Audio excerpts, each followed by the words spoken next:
Ven Espíritu Santo, llena los corazones de tus fieles y enciende en ellos el fuego de tu amor. Aleluya, aleluya, aleluya, aleluya.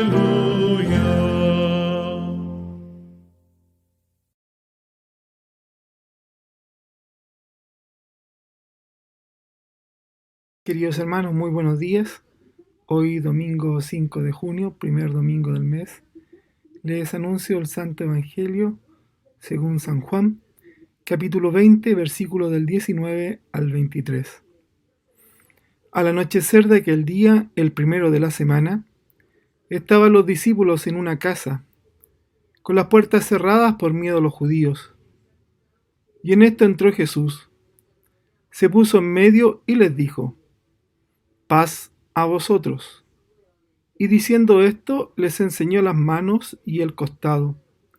Y los discípulos se llenaron de alegría al ver al Señor. Jesús repitió: paz a vosotros. Como el Padre me ha enviado, así también os envío yo. Y dicho esto, sopló sobre ellos y les dijo: recibid el Espíritu Santo. A quienes le perdonéis los pecados, le quedan perdonados, y a quienes se los retengáis, les quedan retenidos. Palabra del Señor. Gloria y honor a ti, Señor Jesús. Mis queridos hermanos, muy buenos días. A la luz del Evangelio de hoy quisiera compartir algunas ideas que les permita reflexionar el texto de Juan. En primer lugar, saludarlo, ¿verdad?, por estar en este domingo recordando o celebrando, mejor dicho, la fiesta de Pentecostés, que para un papá de EPE debiese ser muy importante, ¿no? Porque, como lo hemos dicho en otros domingos, un papá EPE es un papá, ¿verdad?, que ha vivido, que se ha encontrado con el Espíritu, sobre todo este Espíritu Santo, este Espíritu de Dios, como lo dice la sigla, ¿verdad?, de lo que significa EPE, Encuentros de Padres en el Espíritu. Por lo tanto, para mi gusto, ¿verdad?, hoy día estamos de fiesta, una fiesta especial para quien es un papá EPE.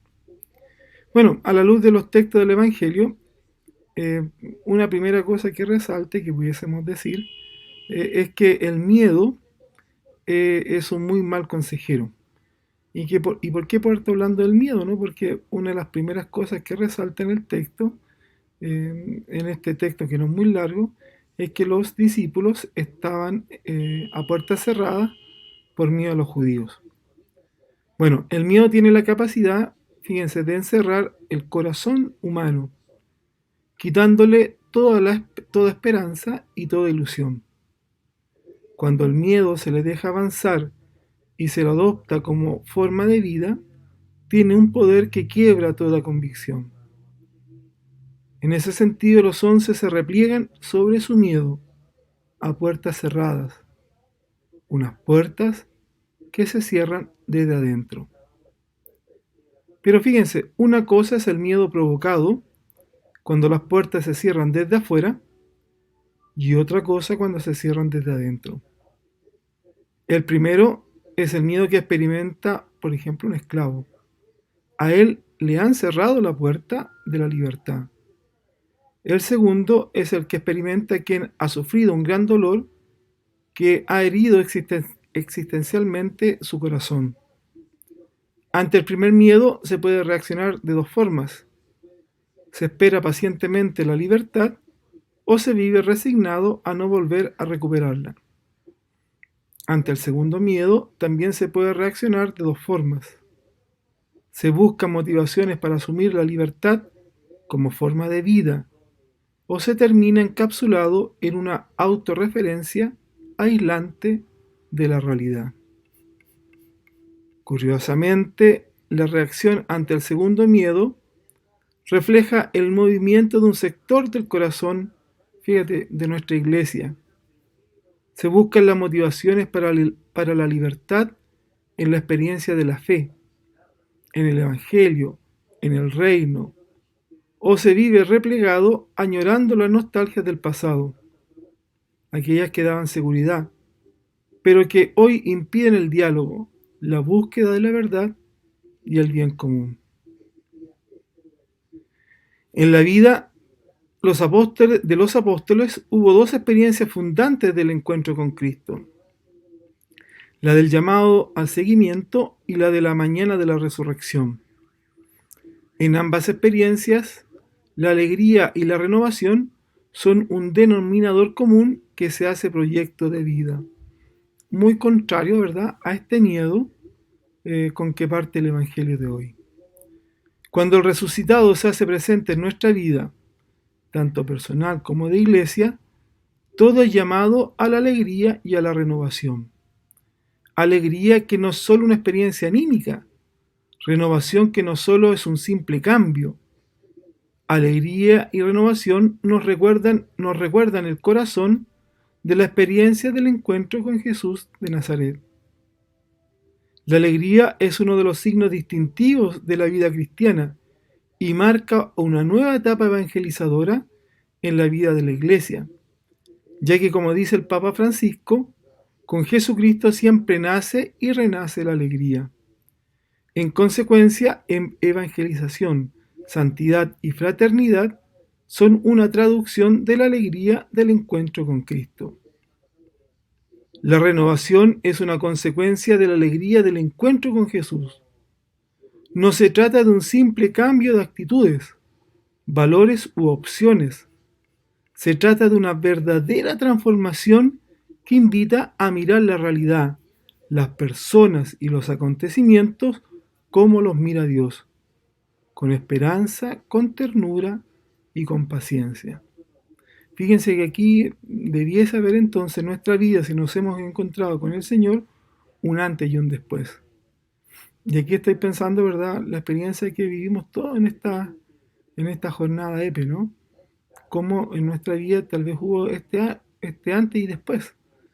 Este ir a la jornada tal vez con miedo, con todo lo que iba en nuestro corazón, eh, que estaba muy lejos, ya hablo por mí, ¿verdad?, ¿no? Tal vez de este amor verdadero de Dios, y que al encontrarme con Él produjo un cambio radical. Y ese cambio radical hizo que uno se llenara de alegría, de verdadera alegría, ¿te fijas? Y una alegría que no es la alegría de la risa, del chiste, ¿no? Sino que es alegría que hace que el corazón se renueve. Y esa renovación, de una u otra manera, trae un cambio que hace que, ¿verdad?, la vida se vea o se mire, ojalá siempre, desde los ojos de Dios. Y si esto, chicos, no lo hemos experimentado, quiere decir que este encuentro todavía no se ha producido con Dios al 100%. Y a lo mejor todavía estamos, a pesar que a lo mejor llevamos tiempo en el EPE o en cualquier movimiento de iglesia, o simplemente creemos, ¿verdad?, estar cerca de Dios, pero si no hemos experimentado estos pasos, quiere decir que simplemente todavía estamos o en una etapa de miedo, o a lo mejor hemos superado el miedo, pero estamos en este encuentro que no ha provocado en nosotros una verdadera renovación. Entonces, a la luz del Evangelio de hoy, podríamos preguntarnos, ¿no? ¿En qué etapa estoy yo? ¿Todavía estoy en el miedo? ¿Se ha provocado en mí esta verdadera alegría? Esta alegría que provoca un cambio real en mi vida. ¿Este cambio realmente ha sido verdadero? Y este cambio, sobre todo, pensando en que las cosas las estoy viendo desde los ojos de Dios. Mi vida, lo que me pasa en mi vida diaria, los acontecimientos que me suceden, están siendo mirados por mí, ¿verdad?, desde una perspectiva desde Dios, con esperanza, con ternura, con paciencia, o todavía sigo, ¿verdad?, con esa mirada pequeña, humana, que a la primera se desanima, que a la primera se viene abajo, porque todavía no he experimentado, ¿verdad?, esa mirada desde Dios. Entonces, mis queridos hermanos, yo creo que aquí hay algo muy importante que el Evangelio nos invita el día de hoy a reflexionar. Por otro lado, fíjense que también el texto nos invita o nos dice que nosotros somos, a partir de este Espíritu de Dios, somos enviados a perdonar. Pues la experiencia de encuentro con el resucitado hace que se abran dos puertas, fíjense, la del corazón de los 11 y la del lugar donde se encontraban por miedo. Si primero no se abren las puertas del corazón, es imposible que se abran las puertas de la institución, porque un solo corazón de puertas abiertas tiene la capacidad de contemplar y anunciar al resucitado. Las puertas que se abren desde el interior, es decir, desde el encuentro con Jesús resucitado, son puertas abiertas para el encuentro con el mundo. Es clave de diálogo y fraternidad, y para el anuncio del Evangelio, en clave de reconciliación. Y Jesús les concede el Espíritu para que el encuentro con el mundo y el anuncio del Evangelio sea en clave testimonial, de alegría pascual y de reconciliación universal. Jesús resucitado concede el Espíritu para que los 11 puedan vivir la misión evangelizadora con la misma radicalidad y el mismo horizonte que lo vivió Él, es decir, para testimoniar que el Padre ama a la humanidad y que quiere su salvación. En consecuencia, la alegría y la renovación también son signos de la presencia del Espíritu que acompaña a la Iglesia en su misión. Ambas son el fundamento para que el anuncio y la vivencia del perdón sean real y significativo. Pentecostés finalmente le recuerda tres cosas a la Iglesia. Primero, la necesidad de aprender a escuchar y a escucharse.